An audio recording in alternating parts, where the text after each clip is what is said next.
Hi friends, welcome to Yashvi Bandla channel. ఈ చిన్ని చేపల పేరు చుక్కలు, పెద్ద చేపల పేరు కరవాళ్ళు.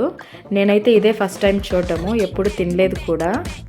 మా వారికి ఇష్టం అండి ఈ చేపలు. మా పిల్ల 8 years అవుతుంటే నేను ఇప్పటి వరకు వండి పెట్టలేదు కూడా ఆయనకి. నేను తిన్నని చెప్పి ఆయనకి వండి పెట్టలేదు. మేము పొంగలికి ఊరెళ్ళినప్పుడు ఈ చేపలు అమ్మామ మా ఊరు వచ్చింది. ఆ క్షణాన్ని నాకు జ్ఞానోదయం అయినట్టుంది. మా అత్తమ్మకు చెప్పాను, ఆ చేపలు తీసుకో అత్తమ్మ, నేను ఆయనకి చేసి పెడతాను తప్పకుండా అని చెప్పాను. సో పిల్లలు అడిగింది చిన్న కోరికైనా తల్లి తీర్చేస్తుంది కదండి. అలా ఈ చేపలు తీసుకొని నీట్గా క్లీన్ చేసి కట్ చేసి ఇచ్చింది నాకు. సో కర్రీ ఎలా చేయాలో కూడా మా అత్తమ్మే చెప్పింది నాకు. కాబట్టి త్వరలో ఈ కర్రీ మా ఆయనకి చేసి పెట్టాలని నేను మనస్ఫూర్తిగా కోరుకుంటున్నాను. మా వారు చాలా హ్యాపీగా ఫీల్ అవుతారు. బాలింతలకి పాలు తక్కువ ఉన్న వాళ్ళు ఎండు చేపలు తింటే పాలు పడతాయంట. ట్రై చేయండి మీరు కూడా. ఇలాంటి ఇంట్రెస్టింగ్ వీడియోస్తో మళ్ళీ కలుద్దాం.